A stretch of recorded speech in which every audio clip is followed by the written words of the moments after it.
I lost my husband of almost 40 years. He had been my childhood sweetheart, and I lost him tragically to his first and last major heart attack.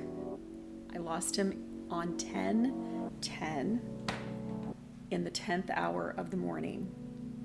During the time of processing this loss, one of the things that emerged was an opportunity to begin to journal that loss.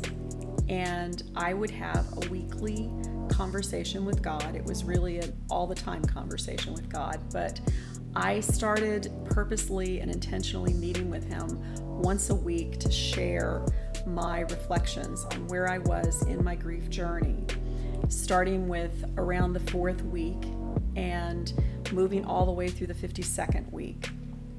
At about the 16th week, I knew that I had a message to share with the world. And out of that was born a book called Grieving by the Numbers, Glimpses of Glory. During my time of processing this, the Lord would meet with me usually between midnight and 2 a.m. and give me the biblical meaning of the number, as well as where this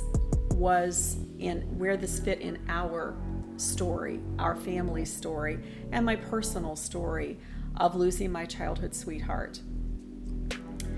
I assembled the book this past year in March, and it was published. It is available on Amazon, but the full story of what took place is still being written.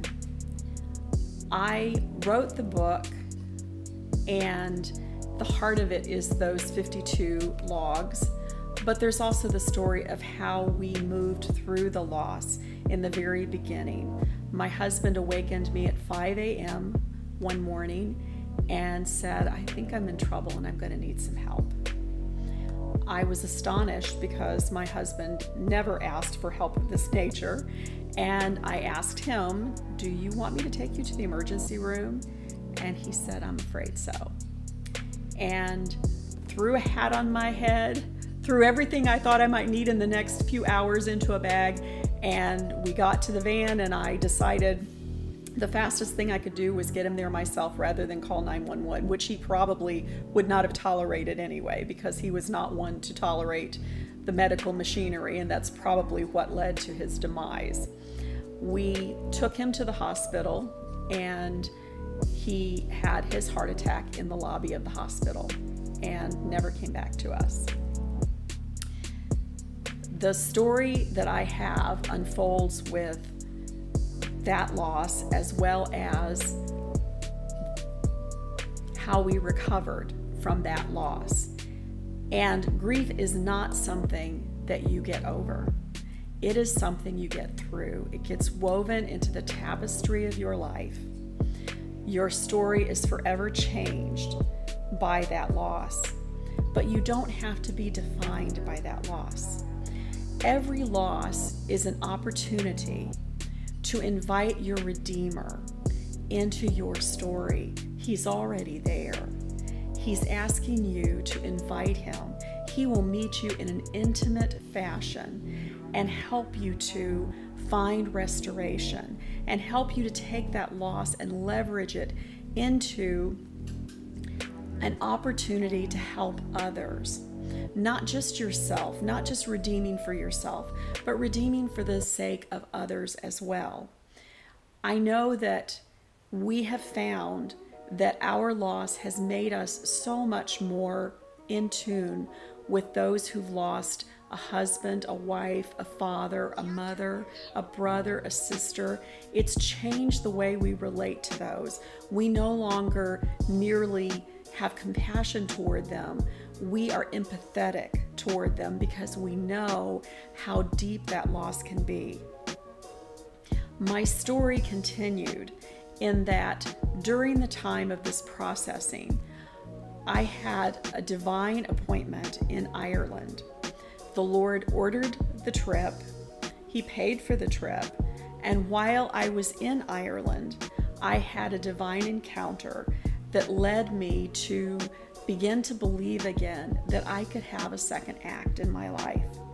And when I returned from Ireland, I met a man who had also lost his wife in the same year that I lost my husband. And the Lord has put us together in a way that only He could. And out of this, we have comfort in one another, but we also are a force for bringing comfort to others, to tell them there is a Redeemer. He's real, and He loves you with an unfailing love. And even though we suffer loss and it seems as though we ask the question, God, where were you? He's there all the time. We live in a fallen world, and He doesn't control all of the circumstances surrounding our lives, but He is a sovereign God, and the one thing that He does control is His immense love for us. And He even gives Himself a name that is Redeemer. And we have an opportunity to take these losses, whether it's the loss of someone to death, the loss of a job, the loss of a fortune, the loss of a relationship. Every loss brings with it an opportunity to press in to the presence of the Lord and invite Him into a dialogue that is heaven to earth, no longer earth to heaven, but heaven to earth. He's speaking all the time, and He really, truly wants to have a conversation with you. People often ask, how do you know you're hearing God when you hear this voice? Well, you know it because if you're constantly having a conversation with someone you love and they walk into the room, even if your back is to them, you recognize the sound of their voice. You hear their laughter and you know it's their laughter because you're in conversation with them all the time.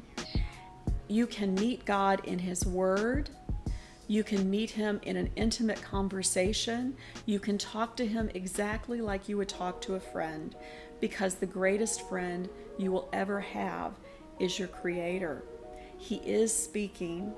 If you will just tune in and listen, He has a story to rewrite for you, a story infused with hope. The word hope means a confident expectation. And we do live with great hope that not only will we get to see those we love who crossed over to the other side of eternity, but we also have this hope that even here on this side, we can have a life that is more abundant. My late husband died on 10:10 in the 10th hour. John 10:10 says, "The enemy comes to steal, to kill, and to destroy. But Jesus came to give us life, and life more abundantly." A more abundant life includes a life filled with hope. I am Jan Teel-Nealis. I live in Charlotte, North Carolina, and this is my hope narrative.